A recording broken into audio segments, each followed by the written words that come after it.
Capítulo 6. Imitações do que é divino. Procurando exercer controle total sobre o crente, o primeiro grande esforço dos espíritos malignos é fazer com que o homem aceite suas sugestões e obras como se fossem palavras, obra e direções de Deus. A artimanha inicial deles é imitar uma presença divina sobre a qual eles acabam dirigindo a vítima segundo seus maus desígnios. A palavra imitar aqui significa substituir o verdadeiro pelo falso. A condição por parte do crente que dá lugar aos espíritos enganadores e que é base para sua obra de imitação é a percepção errônea de Deus tanto neles crentes, conscientemente, quanto ao seu redor, conscientemente. Quando oram, eles pensam em Deus ou oram a Deus dentro deles ou ainda ao Deus ao redor deles, no local onde estão ou no ambiente. Eles usam a imaginação e tentam perceber a presença de Deus e desejam senti-la neles ou sobre eles. A percepção de Deus por parte do crente. Essa percepção de Deus no crente ou ao seu redor dele geralmente ocorre na época do batismo do Espírito Santo, pois até aquela época de crise em sua vida, ele viveu mais por aceitação de fatos declarados nas Escrituras como entendidos por sua inteligência, mas com o batismo no Espírito Santo. O crente se tornou mais consciente da presença de Deus pelo Espírito e no Espírito, e assim começa a posicionar a pessoa de Deus como estando dentro dele, ao seu redor ou sobre ele. Depois, ele se volta para dentro de si mesmo e começa a orar a Deus que está dentro de si, o que, ao final das contas, acaba resultando em oração para espíritos malignos, se eles tiverem sucesso em enganar o crente com sua imitação. A sequência lógica da oração ao Deus que está dentro do crente pode ser levada a um extremo absurdo, qual seja, se a alma ora a Deus dentro de si mesma, por que não orar a Deus em qualquer outro lugar? A limitação de Deus como uma pessoa dentro do crente e os possíveis perigos que surgem a partir dessa concepção errônea da verdade são óbvios. Alguns crentes vivem tão ensimesmados em termos de comunhão, adoração e visão que chegam a se tornar espiritualmente introvertidos, com visão limitada e reduzida, com o resultado de que sua capacidade espiritual e seus poderes mentais se tornam raquíticos e sem poder. Outros se tornam vítimas da voz interior e da atitude introvertida de dar ouvidos a essa voz, que é o resultado final de se perceber Deus como uma pessoa que está dentro do crente, para que, por fim, a mente fique fixa na condição de introversão, sem esboçar qualquer reação externa. Na verdade, toda introspecção que leve uma percepção subjetiva de Deus como alguém que habita o interior do ser humano, que fala, com quem se tem comunhão e que orienta, num sentido material ou consciente, está aberta ao mais grave perigo, pois sobre esse pensamento e crença, diligentemente cultivados pelos poderes das trevas, os mais sérios enganos e obras exteriores de espíritos enganadores já aconteceram. O resultado final da percepção errônea de onde Deus está. Baseados no princípio da percepção errônea de onde Deus está, usado pelos espíritos malignos como terreno legal para manifestações que vêm aprofundar e apoiar essa crença. Vieram os enganos dos crentes de épocas antigas e recentes também, que se apresentaram como o Cristo. Baseado nesse mesmo princípio, virão também os grandes enganos e apostasias do final dos tempos, preditos pelo Senhor em Mateus 24:24, sobre os falsos cristos e falsos profetas.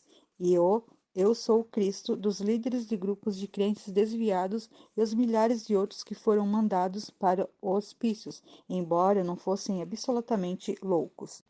A colheita mais rica do diabo provém dos efeitos de suas imitações, e inconscientemente, muitos mestres sóbrios e fiéis à santidade têm ajudado o diabo em seus enganos, graças ao uso de linguagem que apresenta coisas espirituais de forma materialista e é avidamente apreendida pela mente natural.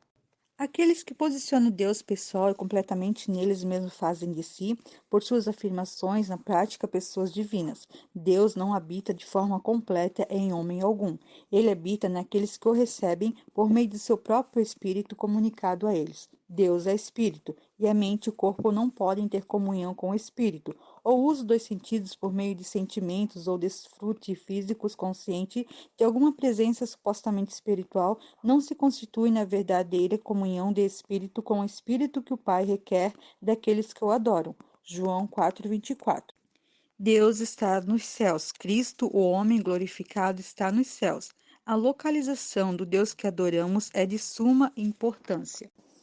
Se pensamos em nosso Deus como alguém que está em nós e ao nosso redor para nossa adoração e para nosso desfrute, nós inconscientemente abrimos a porta para os espíritos malignos que estão no ambiente que nos rodeia, em vez de passarmos em espírito pelos céus inferiores. Ver Hebreus 4:14, 9:24, 10:19 e 20. E irmos ao trono de Deus, que está no céu superior, acima de todo principado e potestade, e de todo nome que se possa referir não só no presente século ou mundo, mas também no vindouro. Efésios 1:21.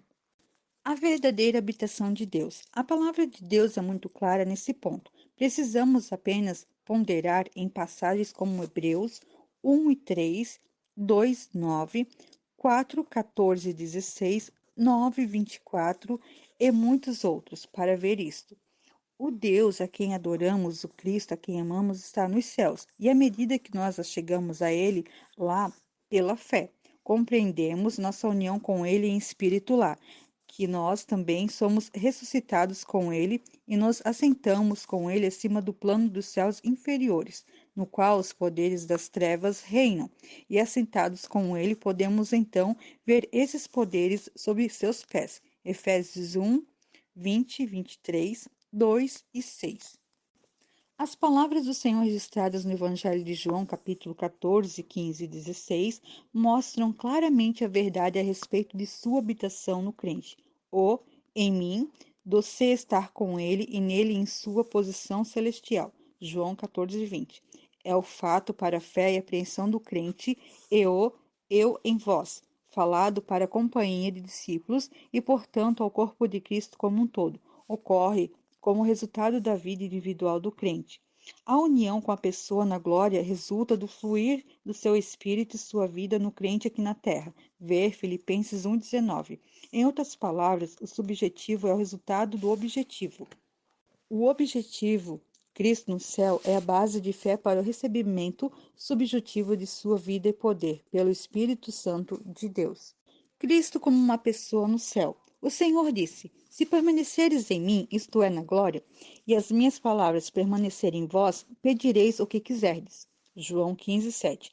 Cristo permanece em nós pelo seu Espírito e por meio de suas palavras, mas ele mesmo, como uma pessoa, está nos céus, e é somente quando permanecemos nele, lá que seu Espírito e sua vida, por meio de sua palavra, podem ser manifestadas em nós aqui.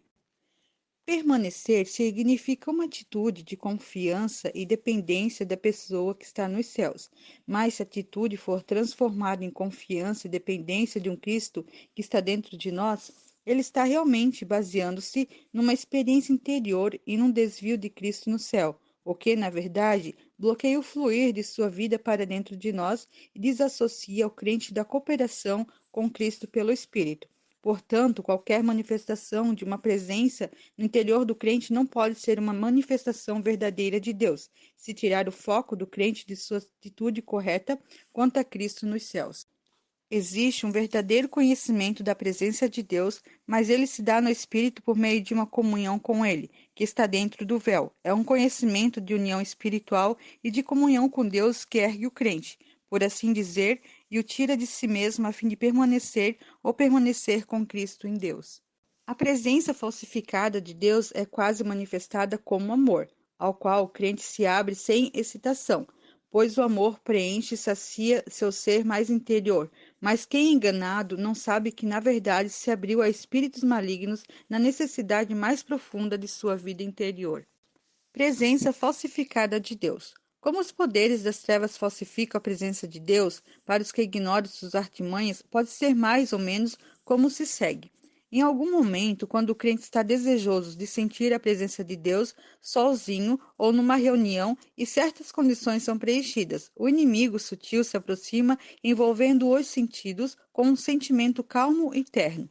às vezes enchendo a sala com luz ou provocando o que aparenta ser um sopro de Deus, movimentando o ar. Sussurra: essa é a presença pela qual você ansiava, ou leva o crente a inferir que era isso que ele desejava. Aí então, tendo baixado a guarda e aceitado a segurança enganosa de que Satanás não está por perto, alguns pensamentos são sugeridos à mente, acompanhados por manifestações que parecem ser divinas. Uma voz doce fala ou vem uma visão que é imediatamente recebida como orientação divina, dada na presença divina e, portanto, inquestionavelmente vindas de Deus, se aceitas como sendo provenientes de Deus, quando na verdade são provenientes de espíritos malignos. O primeiro terreno legal está ganho. O homem agora está muito seguro de que é Deus quem está dizendo a ele para fazer isso ou aquilo. Ele se enche da convicção de que Deus o favoreceu grandemente e o escolheu para uma posição tremenda em seu reino. O amor próprio que está escondido em seu interior é alimentado e fortalecido dessa forma, e ele se sente capaz de suportar tudo pelo poder dessa força secreta. Afinal, ele ouviu a voz de Deus. Ele foi escolhido para receber uma graça especial. O apoio dele está agora dentro de si, sobre sua experiência, mais do que sobre o próprio Deus ou sobre a palavra escrita. Devido a essa confiança secreta de que Deus falou com ele de forma especial, esse homem se torna fechado ao ensino e teimoso. Com uma segurança com tendência à infabilidade, ele já não ouve os outros agora, pois ele não tivera essa revelação direta da parte de Deus como ele. Ele está em comunhão direta, especial e pessoal com Deus, e questionar qualquer direção dada a ele é pecado grave. Ele tem de obedecer, mesmo que a direção dada seja contrária a todo bom senso e a ordenança se oponha frontalmente ao espírito da palavra de Deus. Em resumo, quando o homem, nesse estágio, crê em que tem uma ordem vinda de Deus, ele não usa mais sua razão, pois pensa que seria carnal fazê-lo. O bom senso lhe é falta de fé e, portanto, pecado, e a consciência, por ora, já não fala. Algumas das sugestões feitas ao crente por espíritos enganadores nesse estágio podem ser: primeiro, você é um instrumento especial para Deus para alimentar o amor próprio. Segundo, você está em um nível mais avançado que os outros para cegar a alma quanto ao conhecimento sóbrio de si mesmo. Terceiro, você é diferente dos outros, para fazê-lo crer que precisa de um tratamento especial por parte de Deus. Quarto, você deve trilhar um caminho à parte. Sugestão feita para alimentar um espírito de independência. Quinta, você deve abandonar seu emprego e viver pela fé, para levar o crente a se lançar sob direção falsa, o que pode acabar em ruína do seu lar, e às vezes da obra de Deus na qual ele está enganjado. Todas essas sugestões são feitas para dar ao homem um falso conceito de seu estado espiritual, pois ele é levado a crer que está mais avançado do que realmente está, de forma que pode agir além de sua medida de fé e conhecimento. Romanos 12:3, e consequentemente ficar mais aberto aos enganos do adversário sedutor. Sobre a base da suposta revelação de Deus, da manifestação especial de sua presença e da consequente possessão completa do crente por Deus, os espíritos mentirosos podem, mais tarde, elaborar suas imitações. A presença falsificada apela aos sentidos. As imitações do Pai, do Filho e do Espírito Santo são reconhecíveis pelas manifestações que são dadas aos sentidos, ou seja, no domínio físico, pois a verdadeira habitação interior de Deus se dá apenas no santuário do Espírito e o vaso da alma, ou personalidade do crente. É puramente um veículo para a expressão de Cristo que está entronizado no interior do crente por seu Espírito.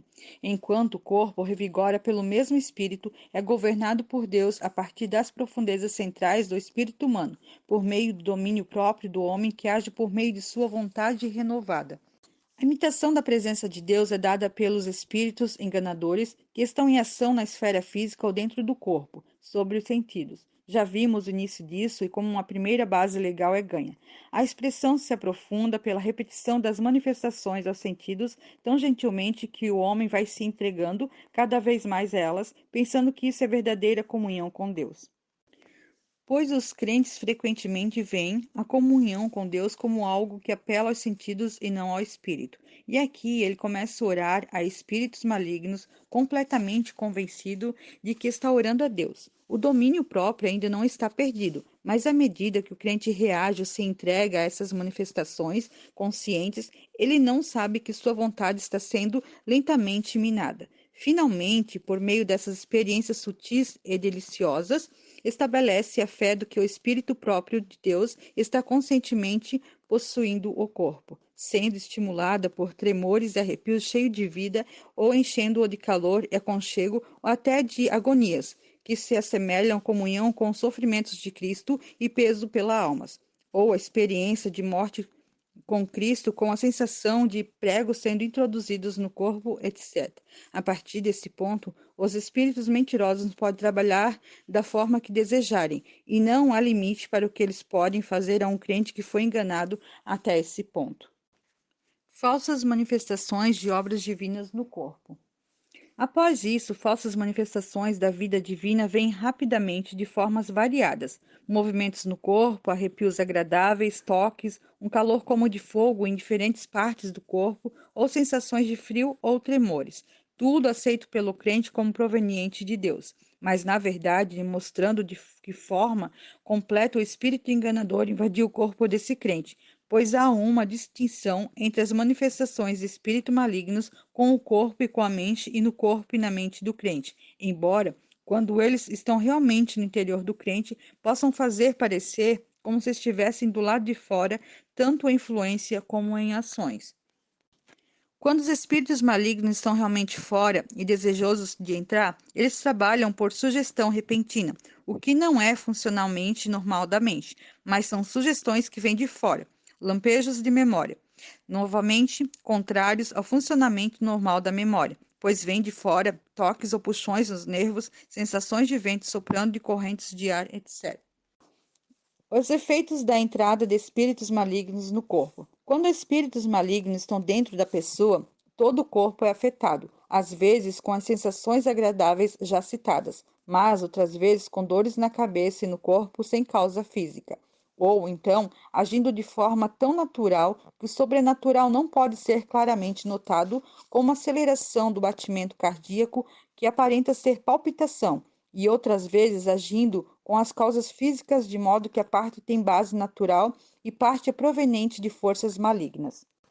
A depressão, então, se segue na proporção exata ao gozo anterior, o cansaço e a fadiga como resultado da extrema demanda do sistema nervoso devido às horas de êxtase, ou então um senso de esgotamento das forças sem qualquer causa visível. Sofrimento e alegria, calor e frio, riso e lágrima, todos se sucedem em rápidas mudanças e variados graus. Em resumo, as sensibilidades emocionais parecem estar em franca operação.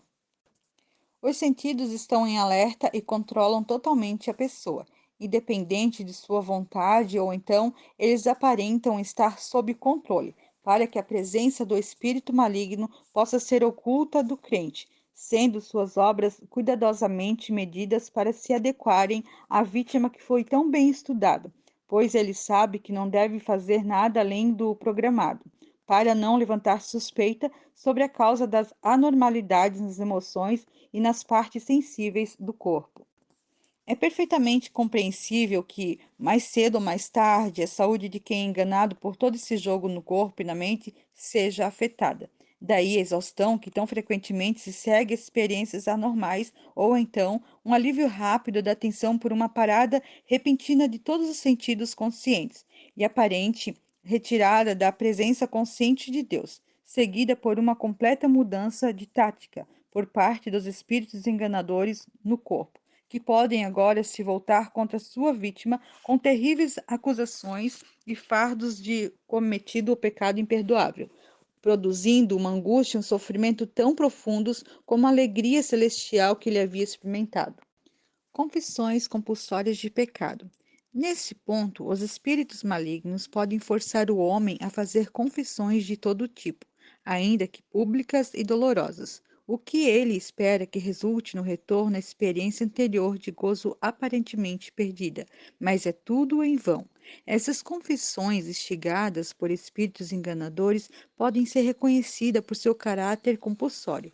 O homem é forçado a confessar pecados e frequentemente pecados que nem mesmo existiram, a não ser nas acusações do inimigo.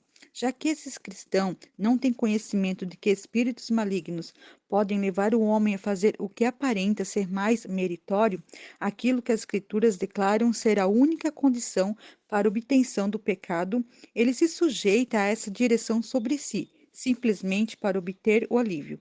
Exatamente aqui está o perigo das famosas confissões de pecado durante tempos de reavivamento, quando algo como uma onda de confissão se abate sobre uma comunidade e as profundezas de vidas pecaminosas são expostas à vida de todos. Isso, na verdade, permite aos espíritos mentirosos disseminarem o próprio veneno do inferno no ar e na mente de quem ouve tais confissões.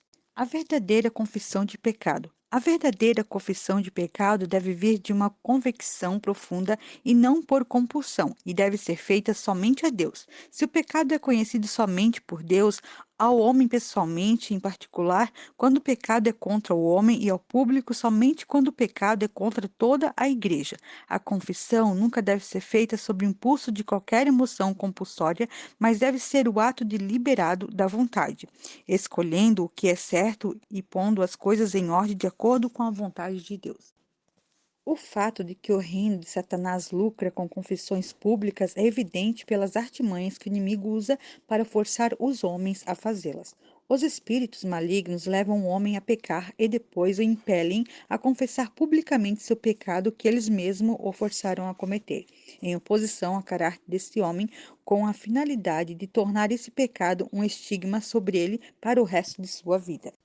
Frequentemente, os pecados confessados surgiram no interior do crente a partir da sugestão, por parte de espíritos malignos, de sentimentos tão conscientemente abomináveis e repulsivos quanto eram anteriores sentimentos conscientes anteriores de pureza e amor celestiais. Quando o homem que os experimentou declarou que não sabia de pecado algum a confessar a Deus ou qualquer impulso maligno que fosse, o que o leva a crer na completa eliminação de todo o pecado de seu ser.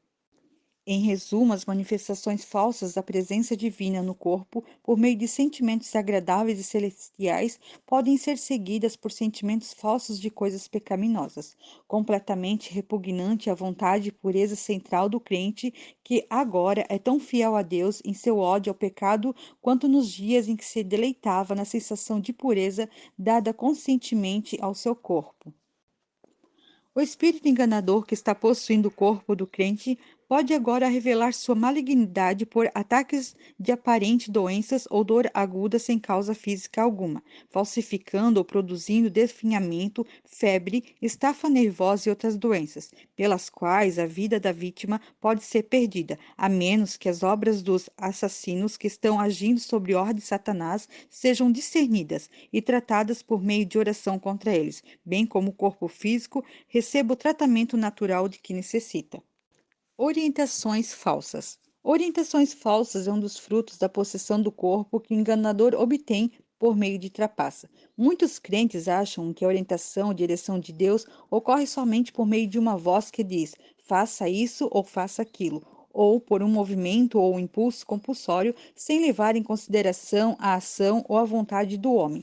Para isso, eles apontam para a expressão usada a respeito do Senhor: o Espírito o levou para o deserto. Mateus 4,14. Mas isso foi anormal na vida de Cristo, pois essa declaração sugere um intenso conflito espiritual em que o Espírito Santo agiu de forma fora do comum em relação à sua orientação ou direção.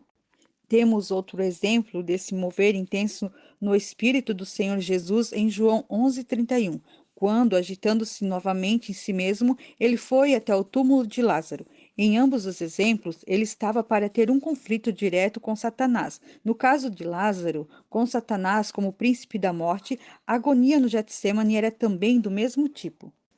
Mas, normalmente, o Senhor era guiado, conduzido em simples comunhão com o Pai, decidindo, agindo, considerando, pensando como aquele que conhecia a vontade de Deus e executava de forma inteligente. Falo isso com reverência. A voz vinda do céu era rara e, como o próprio Senhor disse, era como causa dos outros e não por si mesmo. Ele sabia a vontade do Pai e, com cada uma das faculdades do seu ser como homem, ele a cumpria. Ver Jó 12:30, 5:30, 6:38. Sendo Cristo um padrão ou exemplo para seus seguidores, podemos ver demonstrados em sua vida direção ou orientação em sua forma verdadeira. E os crentes só podem esperar a cooperação do Espírito Santo quando andam em conformidade com o padrão do exemplo deles. Se estiverem fora do padrão, eles deixam de ter a cooperação do Espírito Santo e se expõem às obras falsas e enganadoras de espíritos malignos. Se o crente parar de usar a mente, a razão, a vontade e todas as outras faculdades como pessoa e depender de vozes ou impulsos para a direção em cada detalhe de sua vida, será levado ou orientado por espíritos malignos que fingirão ser de Deus. Impulsos interiores falsos. A princípio, após o batismo no Espírito, o crente conhece, de fato, o verdadeiro guiar do Espírito de Deus. Ele conhece o impulso interior para agir ou deixar de agir, como, por exemplo, quando falar ao outro sobre sua alma, quando levantar e testemunhar em uma reunião, etc. Mas após certo tempo ele para de observar esse mover interior puro do espírito, geralmente devido à ignorância sobre como interpretar as intuições do seu espírito, e começa a esperar algum outro incentivo ou manifestação para guiá-lo à ação. Essa é a hora pelo qual os espíritos de engano estavam esperando, porque nesse ponto o crente parou, sem o saber de cooperar com o agir interior do espírito, de usar sua vontade e de decidir por si mesmo. Ele agora está esperando outra indicação sobrenatural do caminho a seguir ou na direção a tomar.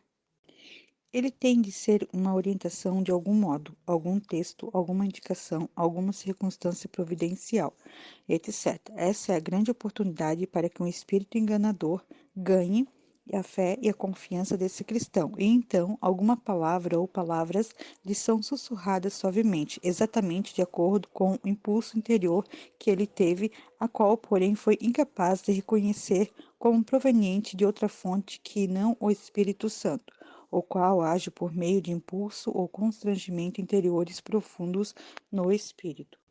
O suave sussurro do espírito enganador é tão delicado e gentil que o crente ouve e recebe sem questionamento algum, e começa a obedecer a esse sussurro suave, entregando-se mais e mais a ele, sem qualquer pensamento sobre exercitar a mente, o julgamento, a razão ou a verdade. Os sentimentos que o governam estão agora no corpo, mas o crente não está consciente de que está deixando de agir a partir de seu espírito e pela ação desimpedida e pura de sua vontade e de sua mente, as quais, sob a iluminação do espírito, estão sempre de acordo com o espírito. Esse é um tempo de grande perigo se o crente falhar em discernir a fonte desses sentimentos que o impulsionam e se entregar a eles antes de descobrir-lhes a origem. Ele deveria examinar em que princípio baseia sua decisão, especialmente quando há relação com sentimentos, para não ser levado por qualquer sentimento sem ser capaz de dizer de onde ele provém, ou se é seguro dar ouvidos a ele. Ele deve saber que existem sentimentos físicos, sentimentos almáticos e sentimentos no espírito, que podem ser divinos ou satânicos quanto à sua origem. Portanto, confiar em sentimentos, como sentir-se levado a fazer algo, por exemplo, é uma fonte de grande perturbação na vida do cristão. A partir desse ponto, os espíritos enganadores podem ampliar seu controle, pois o crente deu início à atitude de ouvir. Essa atitude pode ser muito desenvolvida até que ele esteja sempre esperando uma voz interior ou uma voz audível, que é uma imitação exata da voz de Deus no espírito. E assim o crente se move e age como um escravo passivo da direção sobrenatural. Imitação da voz de Deus. Os espíritos malignos são capazes de imitar a voz de Deus devido à ignorância por parte dos cristãos de que eles, espíritos, podem fazê-lo e da ignorância do princípio verdadeiro da forma de comunicação entre Deus e seus filhos. O Senhor disse: Minhas ovelhas conhecem minha voz, isto é, minha maneira de falar às minhas ovelhas.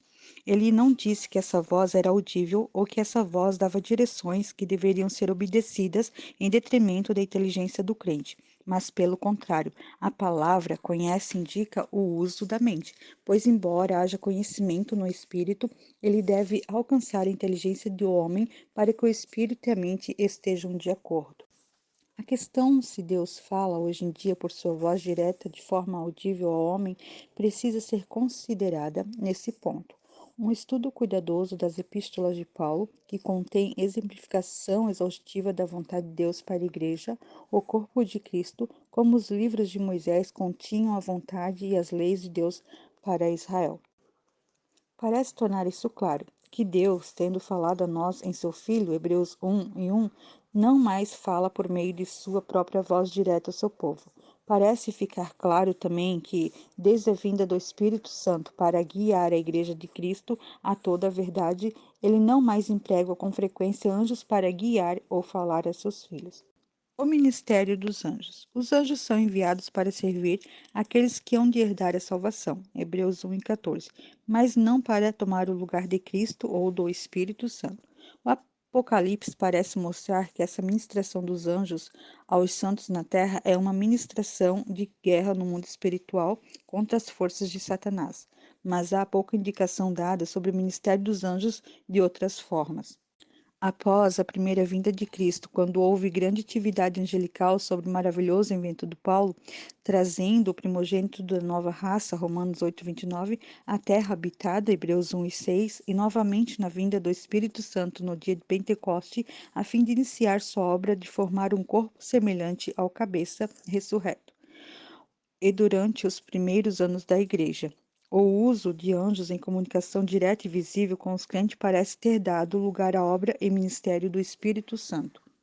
Toda obra de testemunhar sobre Cristo, conduzir a Igreja a toda a verdade, foi delegada ao Espírito Santo. Portanto, toda intervenção de anjos ou vozes audíveis do mundo espiritual, aparentando ser de Deus, podem ser consideradas como imitações de Satanás, cujo supremo objetivo é substituir a obra de Deus pelas obras de seus próprios espíritos perversos.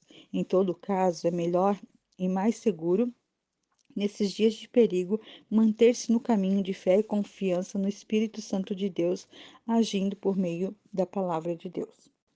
Como discernir a origem de uma voz? A fim de discernir qual é a voz de Deus e qual é a voz do diabo, precisamos entender que somente o Espírito Santo tem o encargo de comunicar a vontade de Deus ao crente e que ele age a partir do interior do espírito do homem, iluminando-lhe o entendimento. Efésios 1:17 e 18, a fim de levá-lo à cooperação inteligente com a mente de Deus.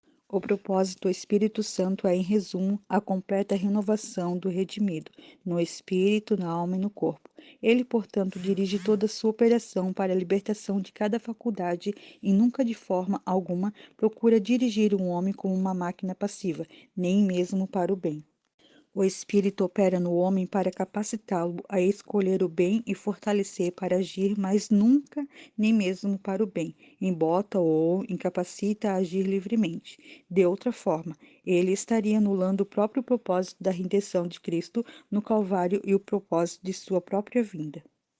Quando os crentes compreendem esses princípios, a voz do diabo se torna reconhecível. Primeiro, quando vem de fora do homem ou do seu ambiente, e não das profundezas centrais do seu espírito, onde o Espírito Santo habita.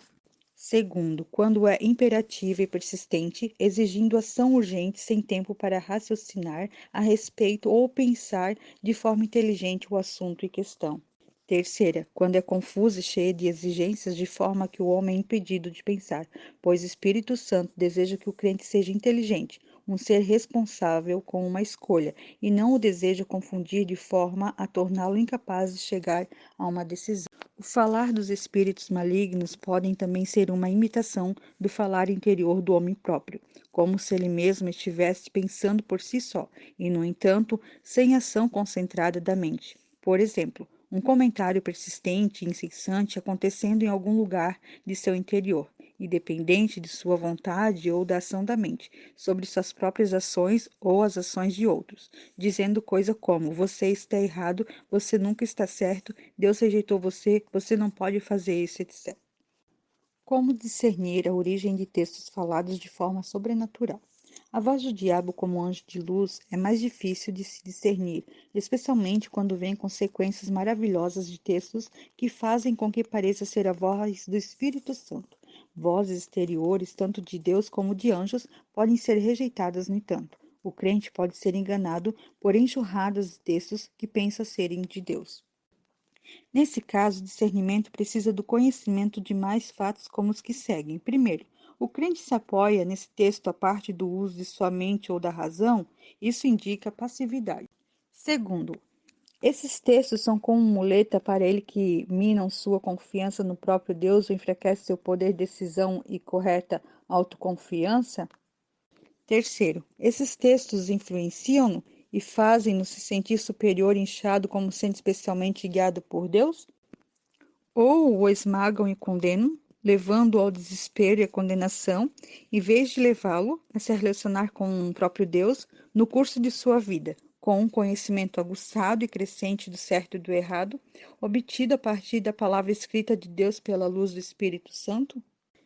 Se esse e outros resultados semelhantes são o fruto dos textos dados, o crente deve rejeitá-los, por serem obras do enganador ou ter, pelo menos, uma atitude de neutralidade em relação a eles, até que se prove qual a sua origem.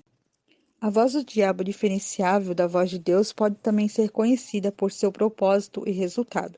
Obviamente, se Deus fala diretamente com o homem, aquele homem tem que estar infalivelmente correto a respeito do assunto em questão. Por exemplo, um crente pode dizer que está sendo levado a convidar outro para uma reunião. O convidado tem de aceitar o convite ou então revelará a mentira da orientação recebida pelo crente. Aquele que cria ter sido guiado a fazer aquilo ainda se mantém firme em sua posição, considerará aquele que recusou seu convite como enganado ou então deixa a questão de lado sem consideração. Não percebendo o que aconteceu, mostra que ele mesmo se enganou ou foi enganado por espíritos enganadores. Como os espíritos malignos adaptam sua orientação à sua vítima? Os espíritos enganadores adaptam cuidadosamente suas sugestões e orientações às idiosincrasias do crente para que não sejam descobertas. Ou seja, nenhuma orientação será sugerida se for contrária a qualquer verdade forte de Deus, firmemente enraizada na mente, ou se for contrária a qualquer tendência especial da mente. Se a mente tiver uma inclinação prática, nenhuma orientação que seja visivelmente tola será dada. Se as Escrituras são bem conhecidas, nada ao contrário a elas será dito. Se o crente tem sentimentos fortes em relação a algum ponto, as orientações serão harmonizadas para se adequar àquele ponto, e onde for possível, serão adaptadas a qualquer orientação verdadeira dada anteriormente por Deus, de modo a parecer que são como que uma continuação daquela orientação. Aqui vemos claramente a maneira pelo qual o inimigo opera. A alma começa na vontade de Deus, mas o propósito do espírito maligno é atraí-la a um desvio por meio de imitação da orientação de Deus, de modo a levá-la a executar sua vontade. A orientação satânica altera os objetivos da vida e desvia as energias do homem, diminuindo seu valor de serviço. Para frustrar esse artifício do inimigo, o crente deve saber que existem duas atitudes distintas em relação à orientação, que têm sérios resultados se sua diferença não for compreendida. Uma é confiar que Deus vai guiar e a outra é confiar que Deus está guiando. A primeira significa confiança no próprio Deus e a segunda é uma suposição de estar sendo guiado, da qual os espíritos enganadores podem se aproveitar. Na primeira situação, Deus realmente guia, atentando a uma confiança definida depositada nele, e ele guia por meio do espírito do homem que continua a cooperar com seu espírito, deixando cada uma de suas faculdades livre para agir e a vontade livre para escolher inteligentemente o andar correto no caminho diante dele. Na segunda, quando espíritos malignos se aproveitam de uma suposição de que Deus está guiando, independentemente da momentânea atenta cooperação com o Espírito Santo, uma leve compulsão pode ser notada, crescendo lentamente em força até que o crente diga: fui forçado a fazer assim e assim, e tive medo de resistir, tendo a compulsão sido tomada como uma evidência da orientação de Deus, em vez de ser reconhecida como contrária ao princípio pelo qual Deus se relaciona com seus filhos. O crente enganado, um escravo de espíritos malignos. Se o crente se entregar e crer que um poder sobrenatural é de Deus, o resultado é que ele se torna escravo desse poder que destrói toda a sua liberdade de escolha e julgamento. Ele começa a temer agir por si mesmo, temendo não somente e fielmente ao que crê ser a vontade de Deus. Ele começa a pedir permissão para fazer até as tarefas mais obviamente simples da vida diária e teme dar qualquer passo sem essa permissão. Assim que os espíritos enganadores obtiverem controle total e o crente estiver agindo de forma tão automática em sua passividade que seja incapaz de perceber sua real situação, não precisarão agir mais de modo tão disfarçado. Eles insidiosamente começam a dirigir o cristão às coisas mais absurdas ou tolas, agindo cuidadosamente dentro da esfera de ação de sua obediência passiva à vontade deles, a fim de evitar o perigo de despertar seus poderes de raciocínio. Como questão de obediência e não de qualquer convicção ou princípio verdadeiro, ele é levado a deixar seu cabelo crescer de forma a ser como Sansão, um nazireu, e a sair sem seu boné para provar sua disposição em obedecer até nas mínimas coisas. Ele tem de usar roupas surradas como prova de ausência de orgulho ou de crucificação do ego como marca de obediência implícita a Deus. Essas coisas podem parecer insignificantes para outros, que usam seus poderes de raciocínio, mas têm grande importância no objetivo dos espíritos enganadores, que por essas direções pretendem fazer do crente um médio passivo, sem pensamento ou raciocínio, facilmente influenciável pela vontade deles, que pela obediência até essas coisas triviais permita que o controle dos espíritos enganadores fique cada vez maior sobre ele.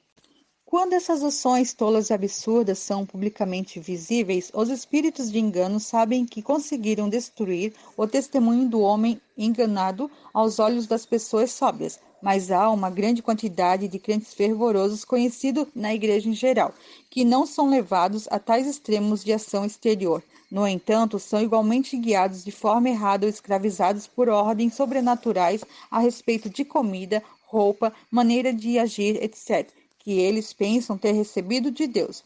O espírito de julgamento dos outros e autoestima secreta por sua consagração a Deus, que acompanha sua obediência, deixam transparecer as obras sutis do inimigo. O crente é usado como uma tábua ou Ouija pelos espíritos malignos. Quanto mais o crente crer que é Deus que está o dirigindo, tanto mais os espíritos enganadores estão a salvo da exposição e poderão conduzi-lo a mais enganos. Quando o homem atinge um grau muito elevado de engano satânico e de possessão, ele se vê incapaz de agir, a menos que os espíritos que estão no controle permitam-no, de forma que ele nem mais pede permissão para fazer isso ou aquilo. Em alguns casos, esses espíritos até estabelecem uma forma de comunicação com o homem, agindo em seu próprio corpo. Se ele deseja saber se deve ir para um lugar ou para o outro, ele se volta para seu interior para obter orientação da voz dentro de si, supostamente a voz de Deus. A resposta sim, por exemplo, pode ser um movimento da cabeça feito pelo espírito que o possui, e o não pode ser a ausência de qualquer movimento. Os espíritos malignos usam o corpo do homem da mesma forma como quando respondem àqueles que o consultam por uma tauba ou ouija, mostrando seu completo controle sobre os nervos do corpo e de todo o ser, levando a vítima a crer que cada movimento sobrenatural em seu corpo tem significado, pois pode ter sido dado por Deus que agora possui. A possessão por espíritos enganadores nesse estágio é tão grande que nenhum argumento, raciocínio ou considerações exteriores de qualquer tipo influenciam as ações do crente a ser enganado, nem o levam a desobedecer à orientação ou permissão da voz interior que ele piamente crê ser de Deus. Na verdade, se ele tentar ir contra essa voz nas mínimas coisas, o senso de condenação e de sofrimento é tão grande que ele fica aterrorizado em pensar em qualquer tipo de desobediência e preferiria ser condenado e julgado de forma errada por todo mundo do que ir contra a voz. Seu grande pavor é desobedecer ao Espírito Santo, e os espíritos malignos que os estão enganando se aproveitam de cada oportunidade para aprofundar esse medo, para poder manter seu controle sobre o crente. Já que obedece em cada detalhe à voz do Espírito que o controla, o crente agora depende cada vez mais de auxílio sobrenatural, pois no momento em que faz algo fora da orientação recebida, ele é acusado, aparentemente pelo Espírito Santo, de agir separado de Deus. É nesse estágio que todas as faculdades caem em uma passividade que se aprofunda cada vez mais, à medida que o homem se entrega inteiramente à voz de orientação e à confiança no falar divino que mantém o cérebro em completa inatividade. Nesse ponto, manifestações falsificadas de dons miraculosos, profecia, línguas, curas, visões, experiências sobrenaturais de todo tipo possível por parte das forças satânicas podem ser dadas ao crente, com abundantes textos e provas para confirmar-lhes a origem divina. Ele experimenta uma leveza no corpo que faz sentir como se estivesse sendo carregado por mãos invisíveis, elevado de sua casa no que os espíritas conhecem como levitação. Ele consegue cantar e falar e fazer o que nunca foi capaz de fazer antes. O contato constante com poderes espirituais dá ao homem uma aparência mística, mas todos os traços de força, que vêm de conflitos interiores e domínio próprio, desaparecem de sua face, pois a vida dos sentidos está sendo alimentada e satisfeita de forma espiritual, tanto quanto por hábitos carnais, embora esses tais como fumar, etc., estejam por um tempo inativos. A personificação falsificada de outras pessoas. Mas as imitações de Deus e das coisas divinas não são as únicas imitações que o anjo de luz tem a seu dispor. Há também falsificações do humano e das coisas humanas, tais como a personificação de outras pessoas e até do próprio crente. Essas modificações parecem ser diferentes do que realmente são aqueles que personificam, ciumentos ou irados, críticos ou rudes. O ego de alguém é representado numa personificação de forma ampliada, em que há realmente a manifestação exatamente oposta de altruísmo e amor. Motivações erradas parecem governar os outros, o que na verdade não existe. As ações simples são como que desvirtuosas e as palavras torcidas para significar e sugerir o que não estava na mente de quem as falou, e às vezes parecem confirmar o suposto pecado dos outros.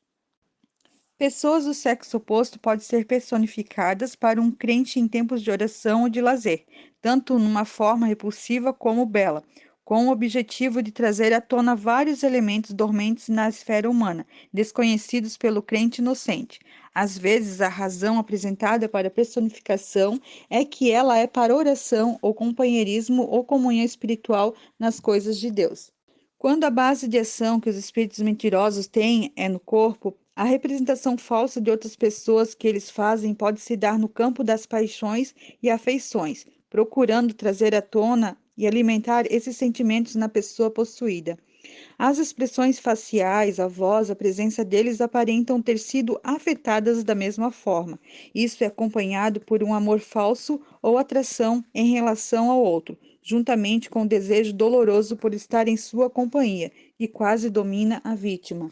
Esse assunto de amor e seu surgimento doloroso e a comunicação e imitação por espíritos malignos atinge multidões de crentes de todas as classes. Muitos são levados a sofrer terríveis agonias em seu desejo ardente por amor, sem que uma pessoa específica esteja envolvida. Outros são trabalhados em seus pensamentos para nem conseguir ouvir a palavra amor sem que haja manifestações embaraçosas de rubor. Tudo isso obra de espíritos malignos dentro do corpo, e nenhuma dessas manifestações está sob o controle da vontade do crente. A imitação do próprio homem. Na imitação do próprio crente, o espírito maligno dá a ele representações exageradas, quase visões de sua própria personalidade. Ele tem dons maravilhosos e fica, portanto, todo inchado, e ele é miseravelmente incapaz, e então entra em desespero. E ele é espantosamente inteligente e assim se propõe a fazer o que não tem condições de realizar. Ele está desamparado, desanimado, muito à frente dos outros ou muito atrasado. Em suma, ou um incontável número de imagens de si mesmo ou de outros é apresentado à mente do homem quando o espírito mentiroso obtém uma base em sua imaginação. A identidade do espírito enganador na individualidade do crente se dá de forma tão sutil que outros veem o que o poder ser descrito como uma falsa personalidade. Às vezes, a pessoa parece estar cheia de si, quando, na verdade, o homem interior é profundamente abnegado, ou cheio de orgulho, quando o homem interior é sinceramente humilde. Na verdade, toda a aparência exterior do homem, em modos, voz, ações e palavras, é geralmente o contrário do seu verdadeiro caráter. E ele fica pensando porque os outros o entendem mal, julgam mal e criticam. Alguns crentes, por outro lado, não estão conscientes da manifestação desse falso ego e continuam sua vida felizes e satisfeitos com o que eles mesmos sabem ser sua verdadeira motivação interior e da vida em seu coração, sem saber da manifestação completamente contrária que os outros observam em um misto de compaixão e condenação.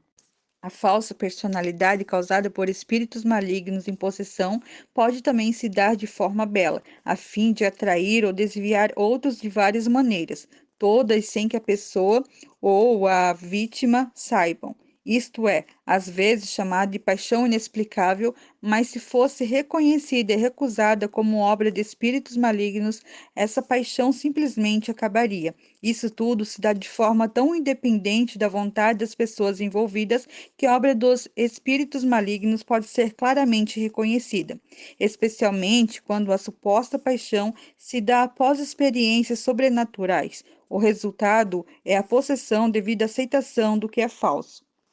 Imitação de pecado. Os espíritos malignos podem também imitar o pecado por meio de alguma aparente manifestação da natureza má. E os crentes maduros devem discernir se tal manifestação é realmente pecado da velha natureza ou se é uma manifestação de espíritos malignos. O propósito do último caso é de levar o crente a aceitar o que vem deles como se viesse de si mesmo, pois o que quer que seja proveniente de espíritos malignos que for aceito dá a eles acesso e poder. Quando um crente conhece a cruz e sua posição de morte para o pecado e, por meio de sua vontade na prática, rejeita firmemente todo o pecado conhecido e ainda assim uma manifestação de pecado acontece. Ele deve imediatamente tomar uma posição de neutralidade em relação a ela até que saiba a fonte, pois se considerar essa manifestação como seu próprio pecado, quando na verdade não é, acaba crendo numa mentira, tanto quanto em qualquer outra coisa. E se ele vem a confessar como pecado que, de fato, não veio dele mesmo, dá poder ao inimigo para levá-lo ao próprio pecado que ele acabou de confessar como sendo seu. Muitos crentes são oprimidos dessa forma por supostos maus hábitos que creem ser seus, os quais, porém, nenhuma confissão a Deus remove, mas os quais seriam libertados se atribuíssem esses pecados à sua verdadeira origem. Não há perigo de minimizar o pecado se reconhecer esses fatos, pois em ambos os casos o crente deseja se livrar de um pecado ou de pecados ou não se incomodaria com eles. Autocondenação falsificada. Novamente, o crente está tão aguçadamente consciente de um ego ao qual odeia e despreza, que nunca se liberta completamente da sombra de autocondenação, autoacusação ou autodesespero, que parece não se desfazer pela identificação com Cristo em sua morte. Ou então, há uma autoconfiança que continuamente leva o homem a entrar em situações das quais eles têm de sair envergonhado e desapontado. Uma falsa personalidade envolve o verdadeiro homem interior, o que poucos imaginam ser possível, a qual, porém, é uma tristemente real entre multidões de filhos de Deus. Vendo sua alma assediada por essas constantes apresentações mentais de sua própria personalidade, o cristão pensa que tudo é apenas sua imaginação vivida, ou até que algumas dessas coisas são visões de Deus, e que ele é favorecido por Deus, especialmente no caso de a visão ser de grandes planos para Deus, ou visões abrangentes do que Deus vai fazer, sempre com o crente como centro e instrumento especial desse serviço. Muitos dos planos para movimentos que chegaram até a ser publicados em relação a reavivamentos são desse tipo, planos dados por revelação que resultaram em ganho apenas para poucos que ficaram presos a eles e ninguém mais. Desse tipo foi o resultado do reavivamento em que os homens deixaram de lado sua vocação normal e seguiram uma revelação tipo fogo fato de se lançar ousadamente em Deus, com planos de alcance mundial concebidos e dissipados em poucos meses. Crentes assim enganados se tornam ultradevotos com excesso de zelo que os segue em relação a todas as coisas que não sejam o mundo sobrenatural e rouba deles o poder de atender sabiamente a outras necessidades de sua vida. Tudo isso é proveniente do acesso de um espírito maligno à mente e à imaginação por meio do engano da imitação da presença de Deus. Imitações do próprio Satanás. Por vezes, imitações do próprio Satanás também servem aos seus propósitos, quando ele deseja aterrorizar um homem a fim de impedi-lo de agir ou orar de forma contrária aos interesses dele, o maligno. Há ocasiões em que Satanás parece lutar contra si mesmo somente para disfarçar seus planos mais astutos de obter mais possessão de uma vítima ou alguma vantagem maior que ele sabe como assegurar. Ter medo do diabo pode sempre ser considerado como algo proveniente do diabo, objetivando capacitá-lo a executar seus planos de impedir a obra de Deus. Desse caráter podem ser também atitudes se esquivar cheio de temor de ouvir falar dele e de suas obras, bem como o embotamento passivo da mente em relação a toda verdade das Escrituras com relação às forças do mal. Da mesma forma, o medo causado pela referência ao nome do diabo que é causada nos crentes a fim de assustá-los e impedir que venham a conhecer os fatos sobre ele, enquanto outros que desejam a verdade podem receber impressões exageradas da presença dele e de nuvens de conflitos, barreiras, trevas, etc., até que percam de vista a clareza da luz de Deus. A obra do enganador é manifesta especialmente em seus esforços para fazer os filhos de Deus crerem que ele não existe e que é necessário ouvir e conhecer somente sobre Deus, como se fosse uma proteção contra qualquer poder do inimigo. Por outro lado, um crente enganado pode ser enganado mais profundamente até que não veja mais coisa alguma, a não ser as imitações de Satanás em todo lugar.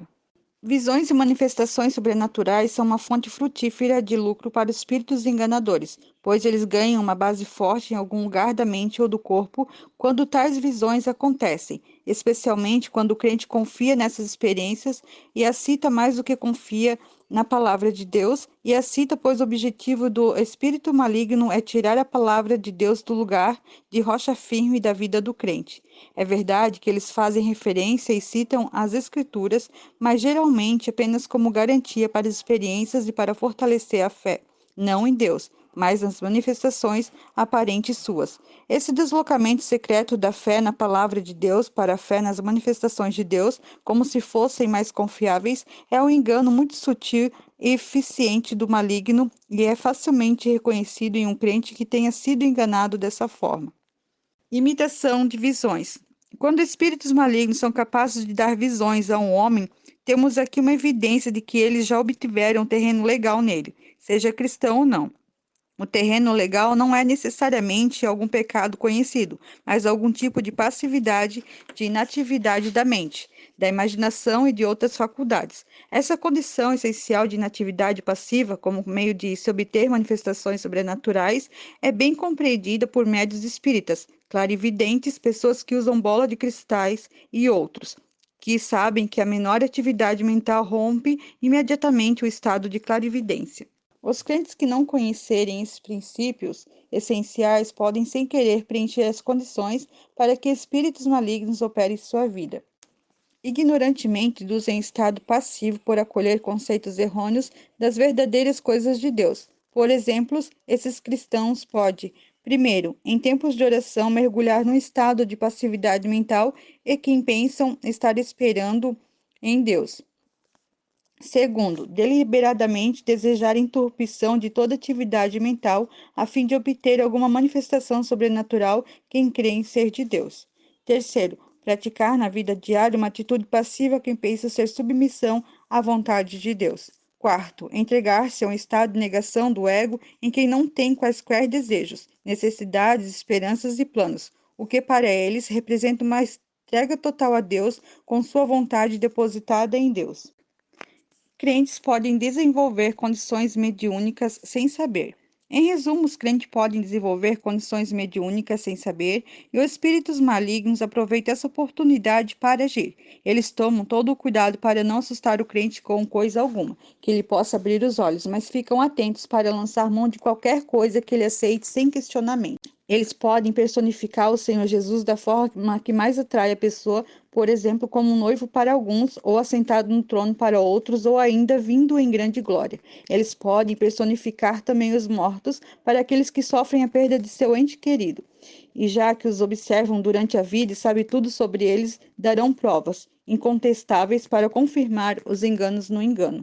As visões podem vir de três fontes: a divina, de Deus, a humana, tais como alucinações e ilusões por causa da doença, e a satânica, as duas últimas sendo falsas.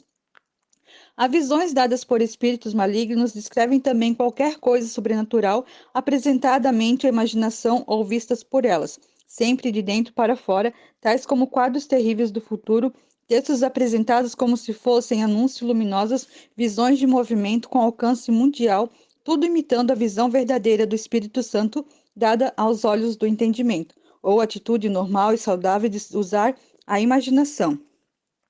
A igreja transformada assim num grande caldeirão de divisão por meio de crentes que confiam em textos para orientar suas decisões, em vez de confiar no princípio de certo e errado estabelecido na palavra de Deus. Como detectar as visões são de Deus ou de Satanás? Fora as visões que podem surgir advindas de doenças, discernir se as visões são divinas ou satânicas dependerá grandemente do conhecimento da palavra de Deus e dos princípios fundamentais da obra dele e seus filhos. Pode resumir esses princípios da seguinte forma. Primeiro, nenhuma visão sobrenatural em qualquer forma pode ser tomada como sendo de Deus se requiser uma condição de natividade mental ou vier enquanto o crente está em tal condição. Segundo, toda visão de esclarecimento e iluminação do Espírito Santo é dada quando a mente está em pleno funcionamento e todas as faculdades despertadas para compreendê-la. Essa é a condição exatamente oposta a quem é requerida para as obras de espíritos malignos. Terceira, tudo o que é de Deus está em harmonia com as leis de operação de Deus descritas nas Escrituras, por exemplo. Movimentos de alcance mundial pelos quais multidões serão ganhas não estão de acordo com as leis de crescimento da Igreja de Cristo mostradas na parábola do grão de trigo. João 12:24. Na lei da cruz de Cristo, Isaías 53:10, na experiência pela qual Cristo passou na experiência de Paulo. 1 Coríntios 4:9 ao 13. No pequenino rebanho, de Lucas 12:32, e no fim da dispensação profetizado em 1 Timóteo 4:1 e 3, 6 e 20. Muitos crentes já abandonaram seu caminho de multiplicação a grão de trigo, levados por uma visão dada por Satanás de colheita mundial de almas, pois o ódio maligno e o antagonista incessante de Satanás são dirigidos contra a verdade semente de Jesus, que em união com ele esmagará a cabeça da serpente. Atrasar o nascimento, João 3:3 e 5, e o crescimento da semente santa, Isaías 6:13, é propósito do diabo. Para cumprir esse propósito, ele fomentará qualquer obra superficial de grande alcance, sabendo que esse tipo de obra não atinge seu reino, nem apressa o nascimento completo para a vida do trono da semente vencedora de Cristo.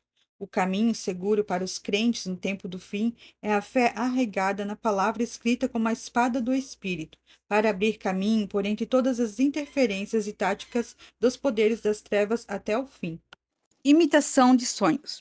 Todos os sonhos, também da mesma forma que as visões, podem ser classificados quanto à sua origem em três categorias: divinos, humanos ou satânicos, devendo ser cada uma discernida, primeiro de acordo com a condição da pessoa e depois com os princípios que distinguem a obra de Deus da obra de Satanás. Se a pessoa estiver sob qualquer grau de possessão, não há como dizer com certeza se os sonhos que tem à noite são da causa natural ou são comunicações divinas, mas normalmente são apresentações noturnas do mesmo tipo das visões trazidas à mente durante o dia ou imitações feitas por espíritos malignos que causam ambas. A passividade do cérebro é condição essencial para que espíritos malignos apresentem coisas à mente. À noite, o cérebro está passivo, enquanto a atividade da mente durante o dia os impede de agir. Durante a noite, eles têm oportunidade pela passividade mais pronunciada durante o sono.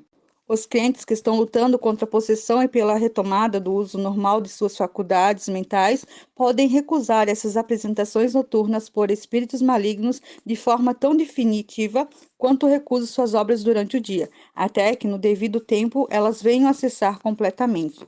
Os sonhos que provêm da condição normal da pessoa e são atribuíveis a causas puramente físicas podem ser reconhecidas como naturais, quando não há possessão e quando essas causas físicas realmente existem e não são usadas por espíritos malignos como disfarce para esconder suas obras.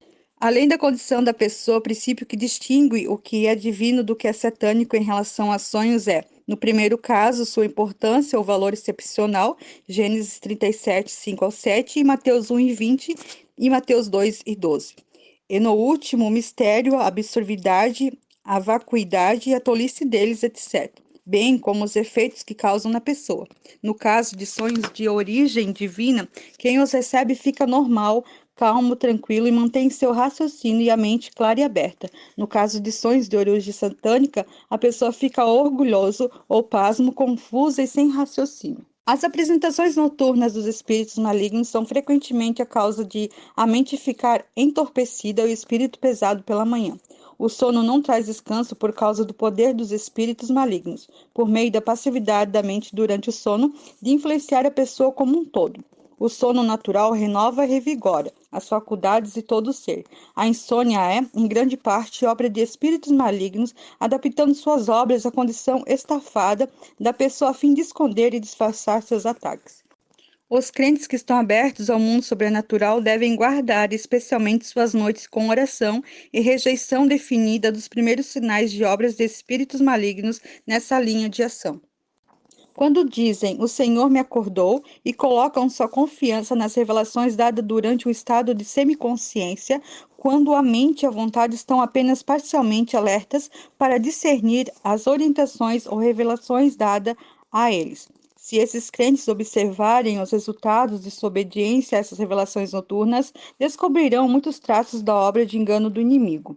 Descobrirão também como a sua fé está com frequência baseada em uma linda experiência dada nas primeiras horas da manhã, ou em contrapartida, como ela é abalada por acusações, sugestões, ataques e conflitos claramente dados pelo maligno, em vez de confiar inteligentemente no próprio Deus em seu caráter imutável, de felicidade e amor àqueles que são seus. Todas as obras do inimigo à noite podem cessar quando reconhecemos que provém dele e definitivamente recusamos a cada uma delas o nome do Senhor, cancelando todo o terreno legal dado, mesmo sem saber, a essas obras no passado.